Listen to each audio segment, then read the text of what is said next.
Welcome to this webinar, support for the delivery of off-the-job training. This session is aimed at training providers. By registering and attending this webinar, you're giving your consent and you're agreeing for the webinar to be recorded and uploaded onto our YouTube channel. If you've changed your mind regarding consent, can I please ask you to dial off? So today I'm joined by Karen Clark from the Apprenticeship Funding Policy team and by Rob Cole from the Apprenticeship Quality Policy team, who will both be taking you through today's webinar. So I'll hand over now to Rob. Rob, off you go. Great, thanks Nick. Hello everyone and thank you for joining us today. My name is Rob and I work on the team that is responsible for the off-the-job training policy.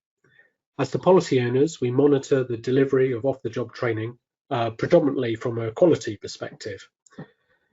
This is to make sure that it delivers new and relevant training that will help the apprentice to become occupationally competent and, where applicable, ready to undertake an endpoint assessment. I now hand over to my colleague Karen. Hi, so I'm Karen. I work on Apprenticeship Funding Policy. So my team's responsible for the policy from a funding and compliance perspective. So as part of this, we explain the policy through the apprenticeship funding rules, which I'm sure you're all familiar with. We also work with colleagues on the ESFA support desk to answer queries relating to off-the-job training. And we work quite closely as well with audit and compliance colleagues on their work around this area as well. So before I go any further, I think it's important to say that Rob and I, and actually the ESFA, we're not delivery experts, you guys are. The objective of today's webinar is to explain off-the-job training in the context of the policy intent and the funding rules only, not from a delivery point of view. We did run some off-the-job webinars back in March, which you may have dialed into. Today's session does repeat some of that information, although we have added a few new areas and the slides have been brought up to date to align with the 2021 funding rules. So I'm just going to go through what we're going to cover today. So first of all, Rob's going to spend a few moments covering the what, why, when, where, who and how of off-the-job training. Now, I know that many people on this webinar today may have been involved in apprenticeships for quite some time maybe, but we will maybe have some new staff in the sector who've dialed in, so it is important to do that refresh. Rob's also going to highlight the sector support material that's currently available and what we're doing next in this space. And then I'm going to go through some areas, and the first one is how to calculate, document and evidence off-the-job training. And as part of the evidence piece, I'm going to be going through the new section that we added to the funding rules in August, which was around planned and actual hours. And then I'm going to touch on some change of circumstances and how these impact on off-the-job training. And then, as Nick said, hopefully we'll have some time at the end to answer the questions that are being submitted. So I hope that sounds okay as a broad outline for people. There is a lot to get through. It is quite, it's quite a meaty sort of webinar in terms of the content. So please bear with us. And I'm now going to hand back over to Rob. Next slide, please. Great, thanks, Karen. So this first slide is the what of off-the-job training, and by that we mean the definition of the policy. As you will see, the text on this slide is a direct lift from the definition in the 2021 Apprenticeship Funding Rules. This defines what off-the-job training is and highlights how it differs to on-the-job training. You will see that I've put a few takeaway points in bold, and it is these points that I want to cover. So, first point, off-the-job training must take place within normal working hours. This is because an apprenticeship is a work-based training programme. The training is designed to support the apprentice to become occupationally competent in the workplace, so it is right that the training takes place during the apprentice's normal working hours. If training must, by exception, take place outside of the apprentice's normal working hours, we would expect this to be recognised, for example, through time off in lieu or by an additional payment to the apprentice. If an employer will not allow an apprentice to undertake off-the-job training during normal working hours, this apprentice must not be engaged onto the programme. If they are already on the programme and can no longer be released, then they must be withdrawn immediately. Next point is knowledge, skills and behaviours. Off-the-job training is about the teaching of new knowledge, skills and behaviours that directly relate to the apprenticeship being followed. For learners that are still on an older style framework, the training should align with the mandatory qualifications of the framework. For standards, the training delivered should align with the knowledge, skills and behaviours of the apprenticeship standard. I've put the links to where you can find further information on both in the box at the bottom. So now to talk about the apprenticeship agreement. This agreement is really important.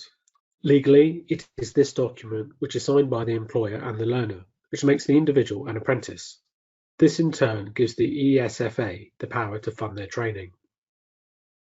Without this agreement in place, the programme and the learner is not eligible for funding. So please make sure that you have a copy of the agreement and that this agreement is complete for every apprentice. Because if it's not complete, then it's not going to be valid. Next point about when it's not on the job training. An apprenticeship is a job with a mix of both on and off the job training. But as you know, the ESFA only fund the off the job training aspect, the training that is specified in the apprenticeship. The responsibility for on the job training lies with the employer. This might include activities which are required for the broader job role, but are not specifically required for or referenced in the framework or standard. Moving on to the next slide, please.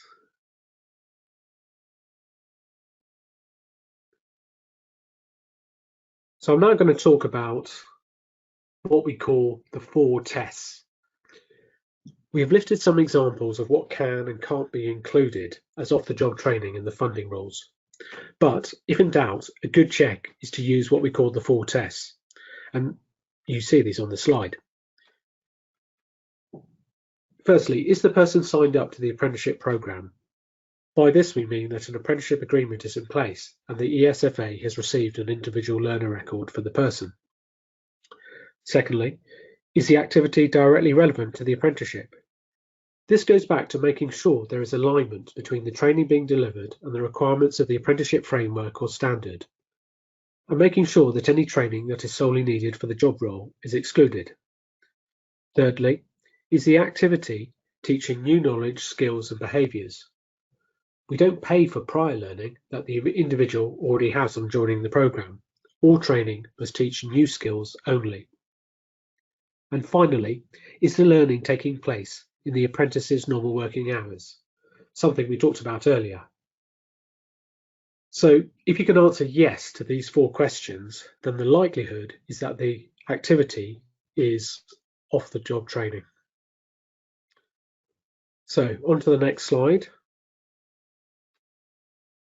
Let's look at the question, why do we have an off-the-job training policy at all? So put simply, off-the-job training is a statutory requirement of an English apprenticeship. It ensures the apprentice is upskilled to learn new knowledge, skills and behaviours.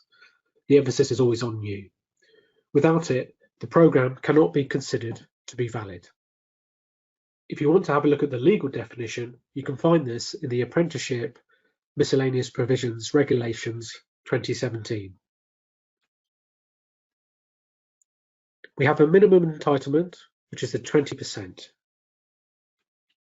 Apprentices must spend at least 20% of their normal working hours over the planned duration of the training period on off-the-job training. The programme is not eligible for government funding unless this condition is met. The diagram on the slide explains that for standards, the programme is split into 2 distinct parts, the practical training period and the endpoint assessment. The 20% applies only to the practical period. Now, a question we're often asked is why this minimum entitlement is 20% rather than 10% or 15%. A lot of apprenticeships were already being delivered on a day release basis, and this broadly equated to 1 day per week or 20% of the apprentice's time. We then made comparisons with other countries before a percentage was agreed for the programme in England. This included programmes that are often cited as world-class, such as those in Switzerland and Germany, both of which have significantly higher requirements of off-the-job training. For example, in Germany, around 30% of an apprentice's time is spent off-the-job training for a minimum of 2 years. If you want to understand more about how the English programme compares to those in other countries, there are a couple of references that you might find useful. The first is a report that you can search for by the Gatsby Foundation called Taking Training Seriously.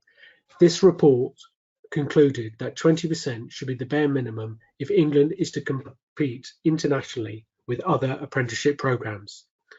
The second reference is the location on the OECD website that compares off-the-job training for various countries. So moving to the next slide. And this is where we move on to what the funding will say about the when and the where. As we said earlier, off-the-job training must take place in the apprentice's normal working hours. If training must take place outside of these hours, we expect this to be recognised, for example, through time off in lieu or by an additional payment to the apprentice. It's also worth saying again that for standards, that off-the-job training only takes place in the practical period. It doesn't take place in the endpoint assessment period of an apprenticeship. The apprentice should already have completed their minimum 20% training prior to undertaking endpoint assessment. Now, there are various models that you may be able to offer to an employer. There's the day release model, where the training is delivered pretty much evenly over the duration of the programme, 1 day per week. Some programmes lend themselves well to the training being front-loaded, with more training delivered at the beginning, with a tapered-off approach towards the end. You may prefer delivery to be in concentrated blocks, for example, 1 week out of every 5, or some other variation. This is for you and the employer to agree. Now, let's talk about where, the location. It is also up to you and the employer to agree where training takes place. We acknowledge that the name of the policy, off-the-job training, can sometimes cause confusion. Whilst the training must be off the job, by this we mean away from the productive job role, it doesn't necessarily need to be away from the workplace. Training can take place at an employer's workplace, and it can even take place at the apprentice's workstation. Alternatively, it can take place off-site, for example in one of your classrooms or from home via distance learning. It is the activity, rather than the location, that determines whether the training meets the definition set out in the apprenticeship funding rules.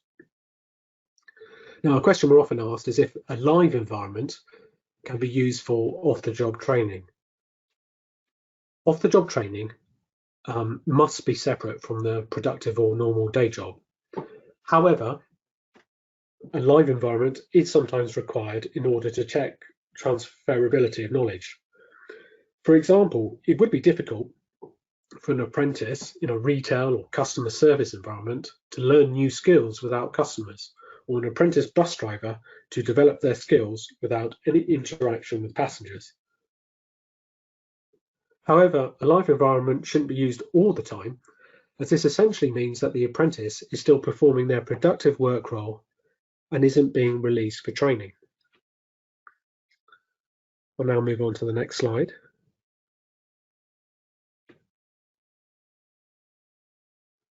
So I'm now moving on to what the funding rules say about the who and the how. So looking at the who, ultimately the organisation that we fund, which in most cases is a training provider, such as yourselves, is responsible for making sure that the minimum policy requirement is met. But this doesn't mean that you must deliver all of off-the-job training.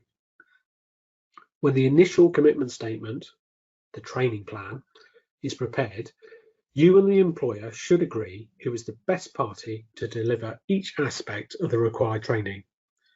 In most cases, it will all fall naturally to you as the training provider.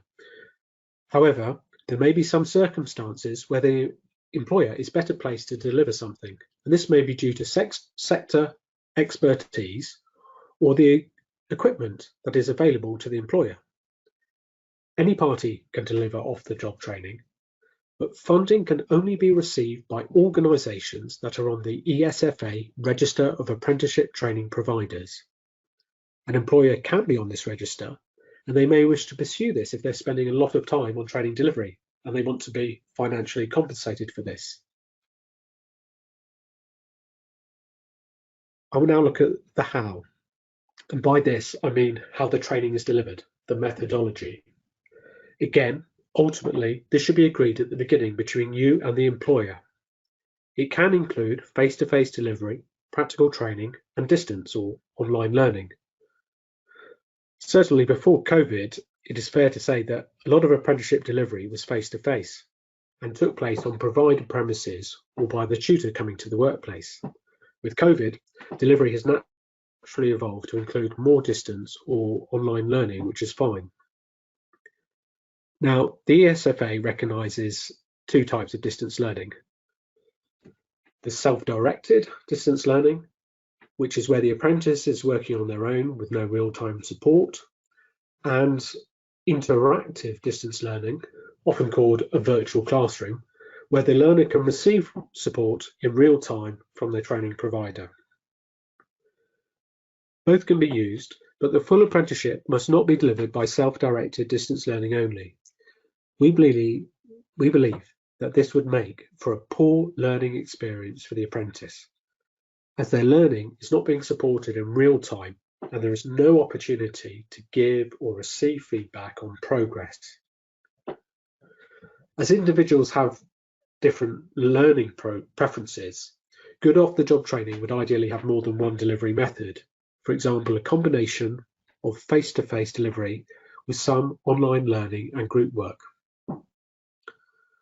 So this has covered the what, why, when, where, who, and how of off-the-job training. I'll now move on to the next slide.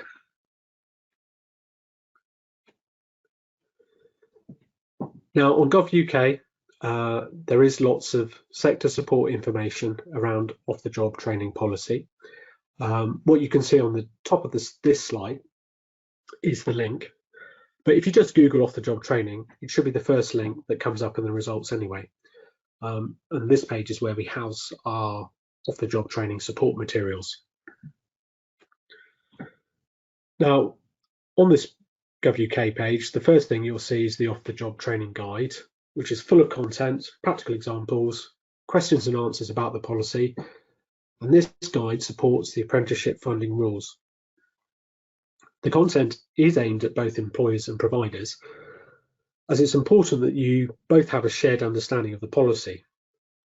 Now, at the moment, we're currently on version 3, that was published last September, and Karen is in the process of updating this guide. Version 4 is currently being tested with internal staff, and then it will go to sector representatives for feedback before being published online, hopefully around mid-November. We've added lots more questions and answers, including the ones that we received in the March webinars. We will also add in any new questions that we received today.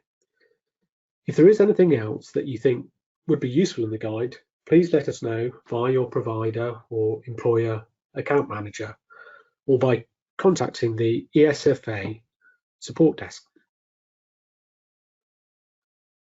I'll now move on to the next slide. Now, this infographic you see now is a really useful reminder as to what off-the-job training is. It summarises what we've covered so far, in that it must be, for an activity to be considered as off-the-job training, it must be directly relevant to the apprenticeship standard or framework, it must teach new knowledge, skills and behaviours, and it must be taking place in the apprentice's normal working hours. The other point to make clear is that off-the-job training does not include English and Maths up to level 2. Whilst this can be a very important part of the programme, not every apprentice will need this training, so it is regarded as additional to the 20%. On to the next slide. We also have a Mythbuster online. This addresses the top myths around the policy. It's a good, simple, clear guide, and it's popular with employers and providers. Now, this Mythbuster and the infographic that I was just talking about are both one-page A4 documents. They're really easy for you to print off and use when you visit an employer. If there are any more myths that you would like us to bust in an updated version, again, please let us know. And so on to the next slide. And finally, we're now looking at a template commitment statement. Please remember that the template on Gov.uk is not mandatory. It was originally requested by new providers, and so we put it in place. It is compliant with the apprenticeship funding rules. You can use it or adapt it if you wish to do so, or you can use their own. So that the policy intent described and the support materials available. I'm now going to hand over to Karen, who's going to go through the how the ESFA monitors the off-the-job training policy. Next slide, please. Thanks, Rob. So as Rob said, the next section is around how we monitor the policies. So in other words, how do we know if the policy is working as per the policy intent that Rob just described? So we gather intelligence about the policy from a number of sources, some of which are on the slide. So one of the main ones to date has been all of the audit activity we've undertaken. So as you know, off-the-job training is tested as part of a funding audit, and it's also tested in the control visit that new providers receive as well. We have a compliance team who undertake desk-based assurance for us. So in doing this, they use the data that you submit to us on the ILR. And obviously this data now includes planned and actual off-the-job hours information. So this team will be looking for instances where these figures don't appear to be correct when cross-referenced with other ILR data, such as the start and end date and the employment intensity indicator, which is the bands of the hours that the apprentice works. They'll also look to identify areas where particular patterns are starting to emerge, either at a provider or at a programme level. And they may ask you for clarification if some of the data is considered to be outside the norm. So you may get some correspondence from that team. We do continue to get a lot of information from queries that we get, and similarly with sector and stakeholder feedback as well. And sometimes this prompts us that it's only a particular area of the policy that might not be well understood. And for example, plan versus actual is the one that springs to mind. We got a lot of queries about that, which is why that section was added to the funding rules in August. From this intelligence gathering, issues have generally fallen into one of three areas. So calculation, documentation, and evidence collection. So the type of things we find around calculation errors is where the off-the-job minimum requirement, the 20%, hasn't been calculated, or it hasn't been calculated correctly. Sometimes ineligible activities have been included, for example, English and maths, which, as Rob has just explained, is additional. And sometimes the programme just doesn't have sufficient content to ever meet the 20%, which would indicate that the apprentice wasn't eligible for funding from the beginning. For documentation errors, often we find the agreed amount of off-the-job training had been calculated and actually had been calculated correctly, but it just hasn't been documented anywhere. So it's not on the apprenticeship agreement, it's not on the commitment statement. Generally it is on the ILR, because obviously that's now a requirement, but those are the two documents we sometimes find the information's missing. And that really means, especially from the employer's point of view, there's no clear and common understanding about what's going to be delivered, which obviously isn't brilliant. And then for evidence collection errors, often we find there's little, on some cases, no evidence of off-the-job delivery in the evidence pack. Now, there could be a number of reasons for this. I mean, it could be that the employer isn't releasing the apprentice, so actually no training's happening, or it could be that training is happening, but just evidence isn't being routinely collected. Maybe there's an element of confusion over the type of evidence that we need. So in the next few slides, I'm going to be addressing these three areas: calculation, documentation, and evidence collection, and hopefully providing some useful support and signposting. Next slide, please. So let's start with calculation, why it's important and how we recommend you do it. So we said at the very beginning that a programme is only eligible for funding if at least 20% of the apprentice's time is spent on off-the-job training. So that's the why. That's why it's important. It's a statutory requirement, and if this first bit is wrong, then the learner may not be eligible for funding. So it's really, really important the calculation's right. So from the evidence we've gathered around calculation, what appears to be happening in some cases, and to be fair, these could be isolated cases, so I'm not saying this is across the board, But what seems to be happening is that a planned duration is decided on first. Now that might be the minimum duration of 12 months, or maybe based on some sort of historical delivery pattern when, you know, if people have done frameworks, for example. And then the minimum 20% off the job requirement is worked out from there with an attempt to somehow deliver enough training to reach this magic number. And that's not really an approach we'd recommend, because we don't really believe the starting point should be the planned duration. The starting point should be what the apprentice needs, how many training hours they need to be occupationally competent, and then the duration worked out. So it's actually the other way around. So just in terms of how many, you know, how you estimate how many training hours an apprentice needs. So we would obviously always say the starting point for that is the required content of the framework or standard, and then your curriculum plan that you've designed to meet those requirements. And then that plan should give you a broad number of hours of how long it would take to meet the requirements of that apprenticeship, to, you know, certainly to somebody with no prior learning.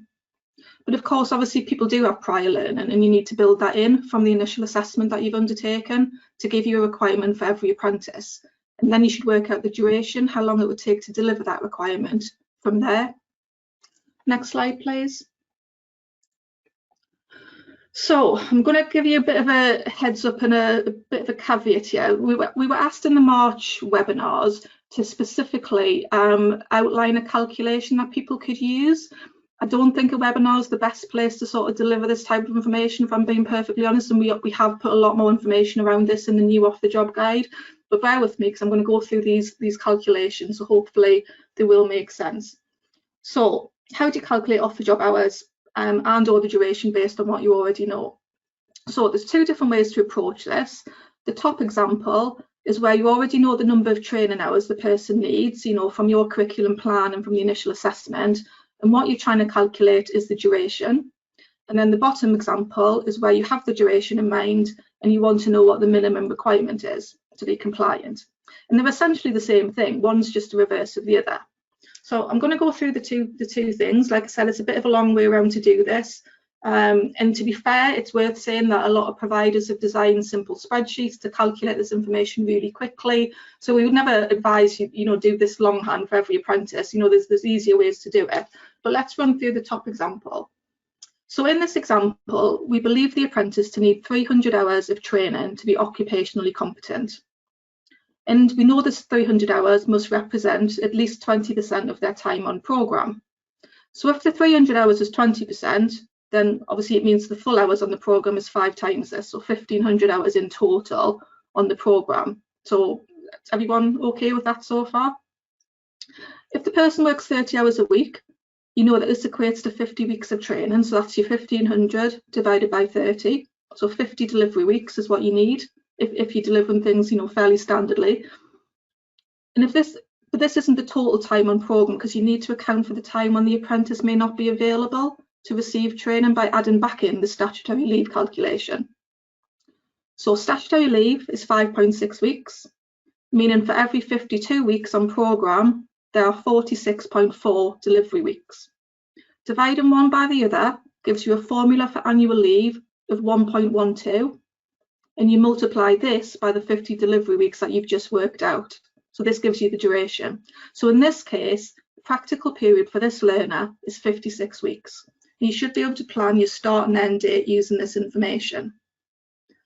The second example is essentially the calculation we've just gone through in reverse. So, and this is the formula, to be fair, that's been in the back of the off-the-job guide for a while now. I think since version 2 we popped it in. So it's the duration in weeks, less the statutory leave, multiplied by the hours per week that the apprentice works, and then you times all that by 20%.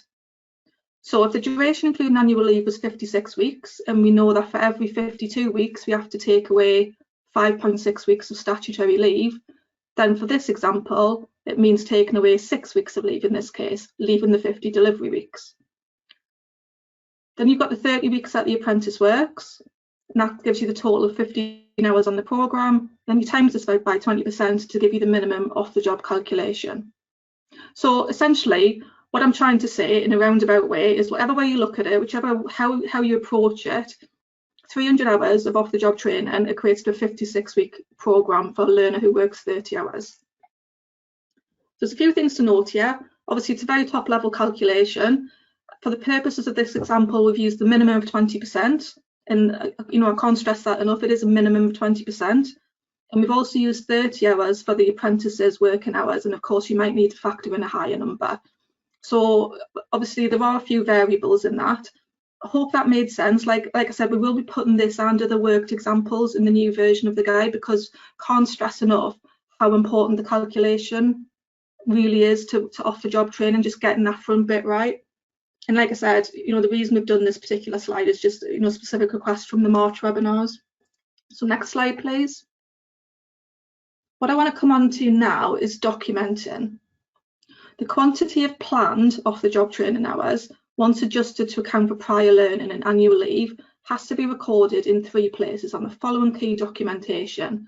So the apprenticeship agreement, the commitment statement, and then for anyone who starts on or after the 1st of August last year, so 2019, it also has to be on the ILR as well.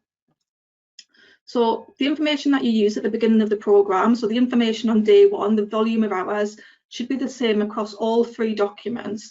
And this is one of the checks that audit colleagues routinely make.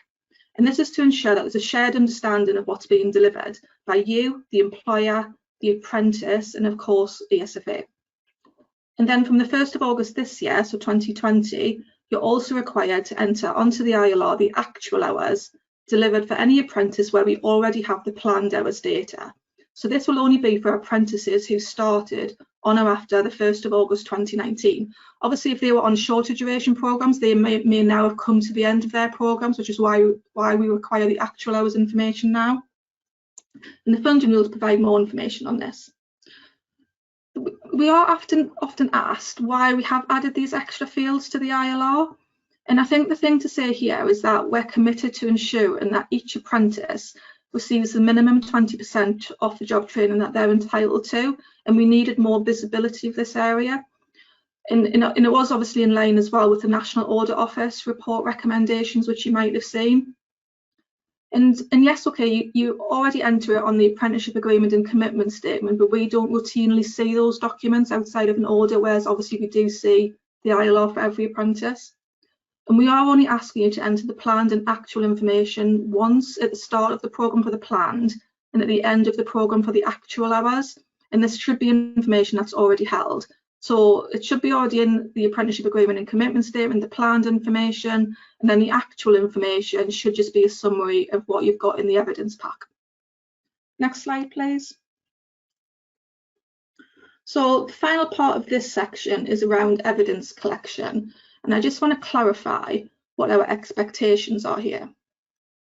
So the first thing to say, as Rob said, off-the-job training is about quality and quantity. So funding policy tend to look at the quantity side, and then Rob's team looks generally at the quality side. So from a funding rule perspective, we need to understand if the right quantity is being planned to be delivered and actually has been delivered.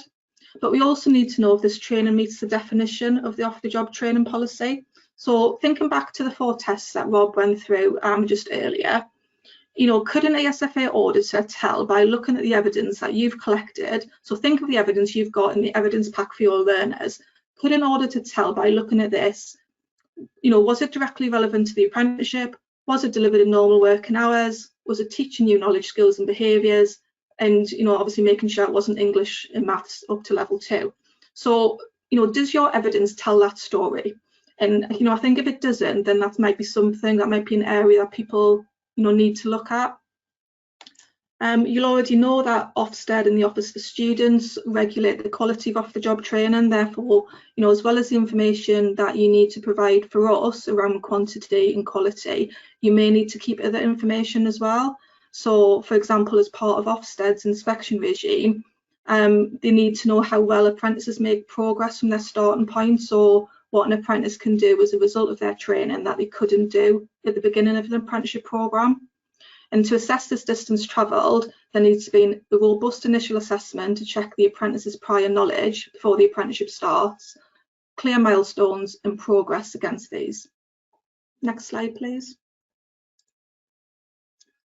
So absolutely, the top query we receive in ESFA until recently with regards to evidence regards to evidencing is what happens if the actual hours delivered are less than the original planned hours. So those that were agreed with the employer back at the beginning of the programme. And that's why, we've added that new section to the funding rules. So back in March, if you were on the webinars that we did then, we tested the new section that we ended up adding in August. We tested that as an idea of how to tackle this issue. And the feedback we got both from employers and from providers was generally really positive. And then so obviously that's resulted in a new section and a flowchart to support the area. And hopefully you found this new part of the funding rules useful and easy to understand.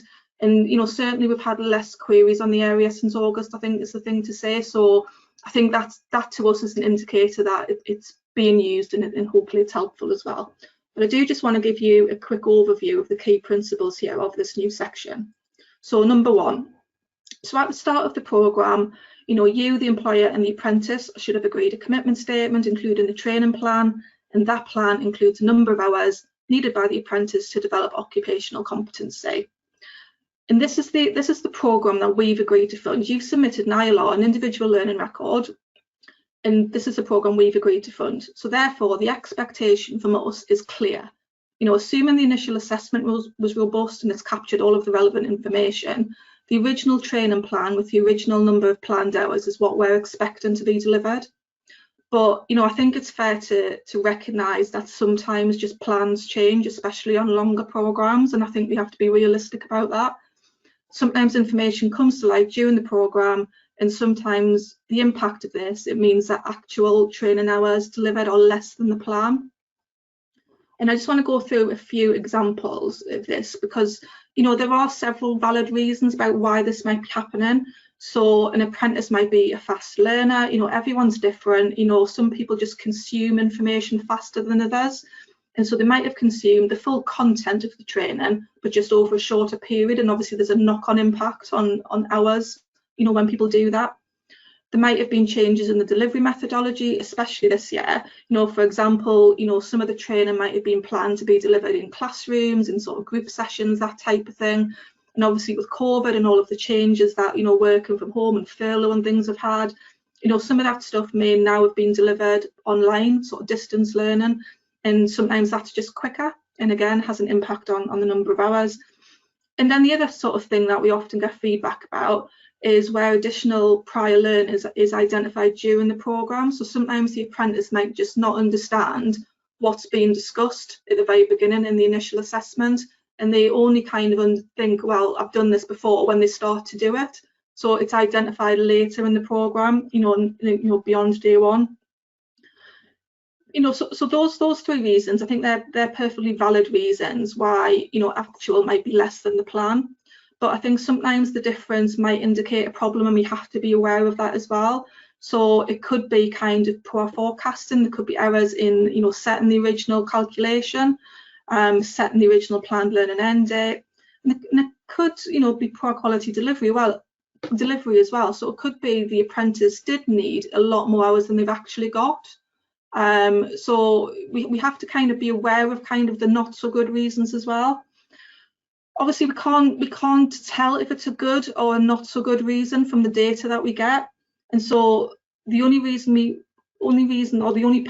we felt could provide us with that assurance is the employer, which is why we introduced the summary statement idea for them and the apprentice to sign. So if the employer and the apprentice are happy with the delivery, even though it's less than the original plan, you must produce and they must sign the statement that's indicated in the funding rules, and you've got to keep this on file as part of your evidence pack in case it's needed by audit.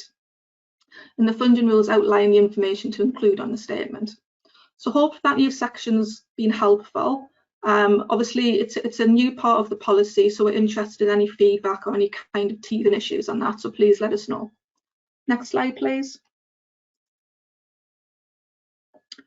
Right, okay, so this is just the flow chart that I mentioned. I'm not going to go through this, but if you're watching the webinar back, you might want to just pause on this bit and just go through it.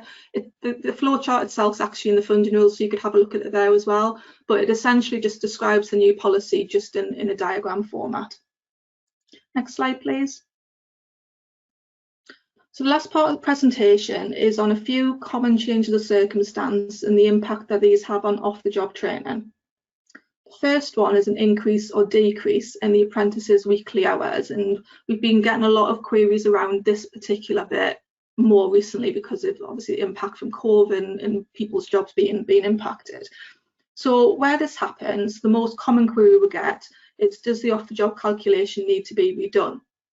And generally our view is that the answer to that is no, because even though the apprentice's hours might have changed during the programme, the training content and the quantity of training that everyone, so you, the employer and the apprentice, all agreed was needed at the beginning of the programme to make that person occupationally competent, that hasn't changed. But how this training is delivered might need to change. So in the rules, we advise that you and the employer discuss the impact of the working hours change and consider a number of points. So can the apprentice continue to study for the same volume of off-the-job training hours per week? And can off-the-job training still be delivered in the new working hours of the apprentice?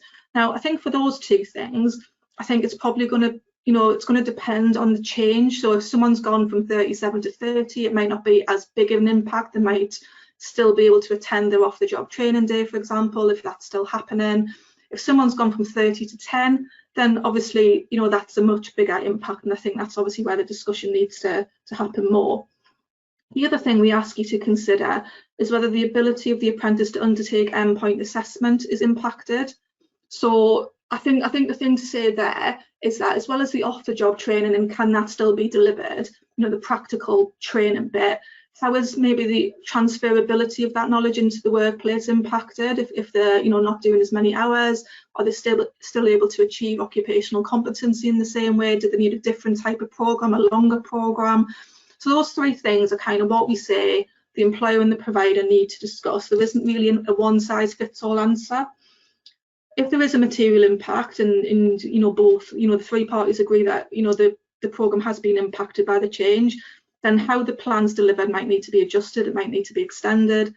If you all feel there's been no impact because the change is quite minor, for example, or it's going to be short-term or temporary, then you can continue as before. So moving on to maternity, as I'm sure you're all aware, since the 1st of April this year, an apprentice on maternity, adoption or shared parental leave can use their statutory keep in touch days for apprenticeship off the job training and or assessment. Just want to be clear about why we made that change back in April. So we introduced the policy to support two very specific scenarios which are detailed on the slide in the bullets. So the first one was to support apprentices who were about to embark on a period of maternity leave, for example, who had minimal, and by minimal I mean single digit sort of training sessions left, and who would have rather kind of continued with that training rather than waiting until they came back to work maybe a year later. It was in their interest to just continue and finish the programme. We also wanted to support those apprentices who were perhaps training with a cohort.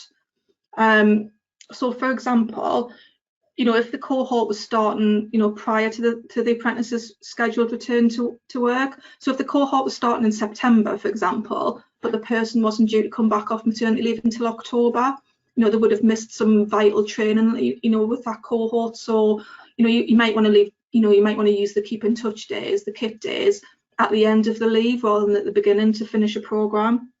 So where KIT days are being used, we require that you, the apprentice and the employer complete an agreement, and the funding rules outline what this agreement must contain. Part of that is about protecting the apprentice and making sure that they're not under any duress to do training when they're not at work. So that agreement is really put in place to sort of, protect the apprentice more than anything. Where KIT days aren't being used, then you can still use a break and learning for the full time period away from work. I think scenarios outside of the two specific ones I've described could end up being really messy in terms of the ILR, the individual learning record. And so I think we would advise you to think really carefully about the practicalities of delivering off-the-job training to support any other type of delivery scenario outside of the ones that we've mentioned. I think the policy change is really being designed to support those apprentices who are just about to finish a programme who want to start back early rather than these like odd days throughout a year of maternity leave. It'll just become really, really messy on the ILR in terms of breaks and learning. So from a legal point of view, we can't stop an apprentice using their KIT days, in that regard, but just be aware of the practical impact in terms of paperwork is what I'd say. Next slide, please. The last one is around breaks from work versus breaks in learning, because we still get asked a lot of questions here about whether an apprentice can continue their off-the-job training when they're on a break from work. I mean, I think a lot of that, I think the spike in those queries is probably because of things like furlough and stuff. So the general rule of thumb is that a break from work will mean a break from learning, but there are a few exceptions. So the maternity one I've just discussed is the first. You know, technically they're not at work, but the kit days mean that they're able to sort of continue their learning.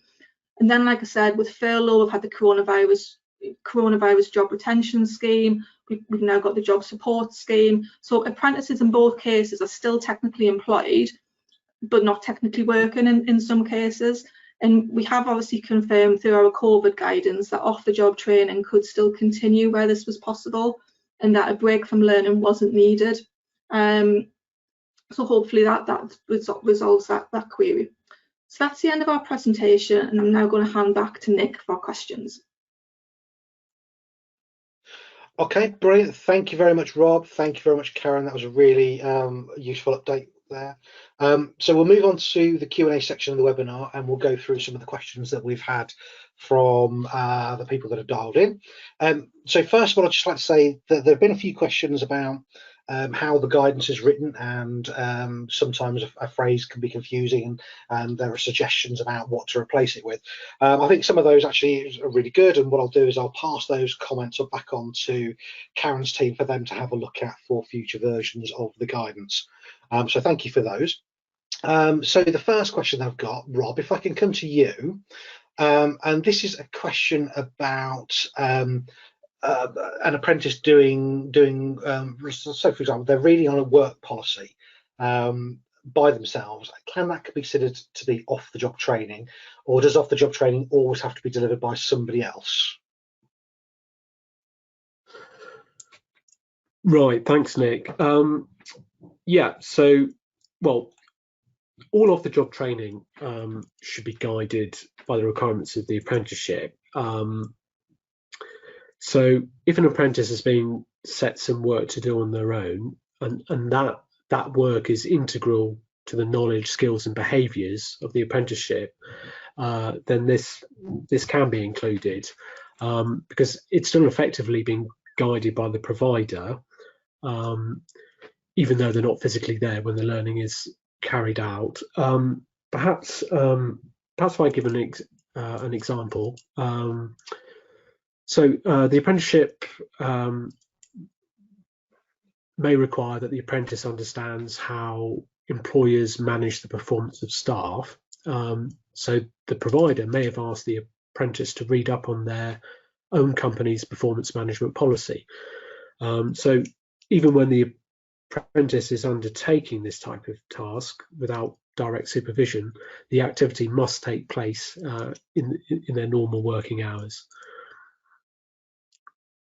Okay, brilliant. Thank you. So in relation to the knowledge, skills and behaviours part, a sort of related question.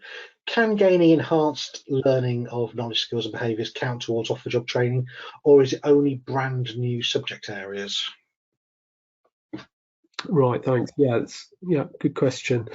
Well, it's certainly possible that some activities have varying levels of knowledge.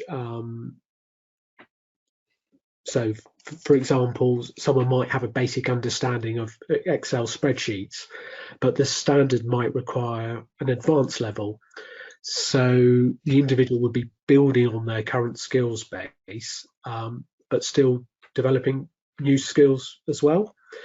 Now, ultimately, I think whether a task would be considered new to someone will come down to the requirements of the apprenticeship, and the initial assessment, and also the record of prior learning that's been carried out. Okay, brilliant, thank you. Karen, I've got a few questions for you, if I may. So there's a question here. So where an apprentice restarts following a change of employer, should the apprenticeship agreement and the commitment statement with the new employer reflect only the hours that will be completed by the new employer, or the hours across the apprenticeship as a whole? Well, I think because we're asking people to sign documentation, I think their obligation is, you cannot really kind of ask somebody to sign something indicating a number of hours, for example, where they haven't been responsible for it. So if the employer's picked up somebody midway through a programme, I think it's important from the provider's point of view that they understand that there might be multiple apprenticeship agreements signed by, for example, 2 employers, but the combination of those agreements must, meet our funding rule requirements. So hopefully that's what the question means. Okay, I've got a question about the 20%. So does the 20% need to cover only the on-programme learning? Oh, I think it depends what the person means by on-programme learning. So if you mean kind of, I think if you think about the 4 tests that Rob went through, 20% needs to meet those 4 tests. So it has to be in the framework of standard, has to be relevant, has to be new, etc., etc. So it also has to happen when the person is on programme. So I guess it depends what the person means by that, I think. Okay. So another thing, about the 20%. So it says with regard to 20%, that's different for 2 apprentices doing the same programme. So one doing more hours in a week and one doing less in a week. So would it not be fairer and clearer to publish a minimum number of hours for each apprenticeship standard? This would address the issue of 2 learners being on a 12-month programme but doing slightly different hours in a week. Yeah, I think that's the thing we've been aware of for a long time, about kind of the variance in the number of hours. I think probably originally we didn't maybe anticipate the variance of hours that we've got, but we've got some apprentices obviously doing 30 hours, we've got some apprentices doing 45 hours. We have looked at establishing a baseline, and we're not there yet, because I think what you have to consider if you change the policy in that regard is that there are going to be winners and losers here, and we have to think about the impact on everybody. So it's something we're conscious of. I think it's not a change we are making right now. It's not even a change that's been confirmed that we are making, but it is an issue that we are aware of, and we are aware of kind of what people's views and what the feedback from the sector is on this as well. Okay, brilliant. I think I don't know whether you covered this in one of your last couple of slides when you started talking about the flexibilities around COVID. But the question we've got from one of the providers is, owing to COVID, my apprentice learners are now generally working from home, and they're finding it difficult to undertake off-the-job training in the workplace, in exclamation marks. Do you have any suggestions as to how the training provider can get around this, or suggest other means of activities to count towards the 20% off the job? Well, I think if it's different types of off the job other than delivery in a workplace, I think Rob's probably gone through some. So there's distance learning, there's obviously self-directed, there's virtual classrooms, there's kind of assignments, there's things in terms of the delivery of training. I think for me though, I think COVID has more of an impact on the job training side, and in particular the transferability of the off the job stuff into the workplace. I think that bit has more of an impact in terms of the learner experience rather than the direct delivery of off the job stuff. I think we're aware of obviously the impact in terms of learner experience, but I think it's just something we're going to have to monitor, because obviously no one was expecting furlough and COVID and all the rest of it. So it's just something that it's a bit of an ongoing learning curve for us as well. Yeah, Karen, I don't know whether this is for you or more for Rob, but I'll float the question to both of you, and maybe one of you can come in. So he says, what should the provider do if the planned off-the-job training hours were put onto the ILR and they notice that it's wrong post R14? Ooh, well, generally what we say in terms of the ILR is that you don't correct the planned learning hours and the planned end date unless there's an error on day one. And obviously what you're talking about there seems to be a data error, so the information was never correct. I believe in those circumstances you can amend, but I'm not an ILR expert. The ILR is a completely different team within ESFA, so I think my advice would be to pop that on a service request and get an answer from the ILR team directly. Yeah, I think you're right. As soon as I answered that question, I thought maybe that's one for the service centre, particularly as it's got the added component of R14 being involved as well.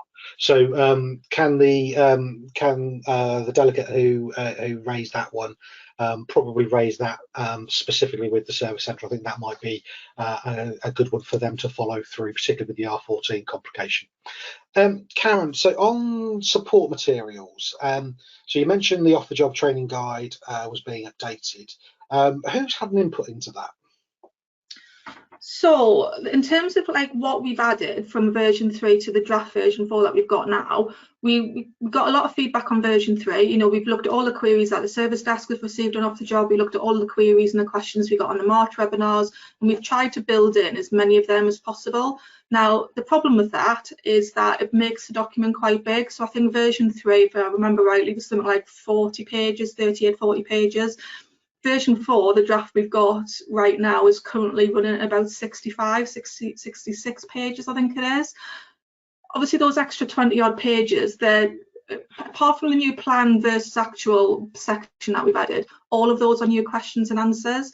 And I think when you get to a document that's 65 pages long, you need to kind of take a bit of a stock check about whether that's just too big a document for people to use effectively.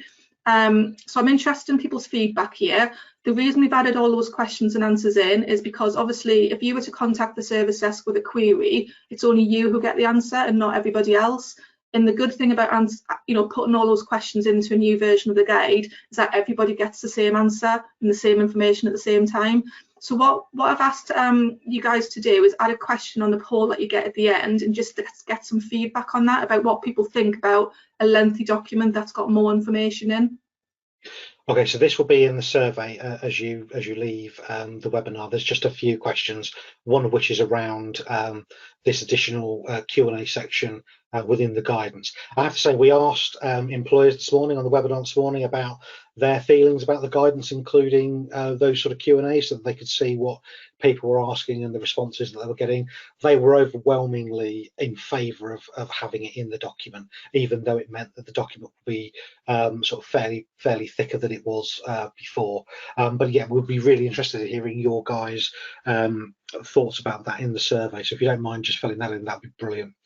There's been a few questions about plan hours and having to record it both on the agreement, the apprenticeship agreement, and on the commitment statement. So if you're doing it there and doing it on the commitment statement, why do we have to do it on the ILR as well? And I think the reason for that is that, you know, we see the ILR, we don't see the apprenticeship agreement and the commitment statement outside of an audit. So we don't routinely get those two documents. There are kind of some potential kind of moves afoot to kind of incorporate a commitment statement, or at least the front part of a commitment service statement on the apprenticeship service going forward, but we wouldn't be able to do that until all employers are on the apprenticeship service. But maybe that's something we can look at, but certainly that's the reason why they're on the ILR at the moment.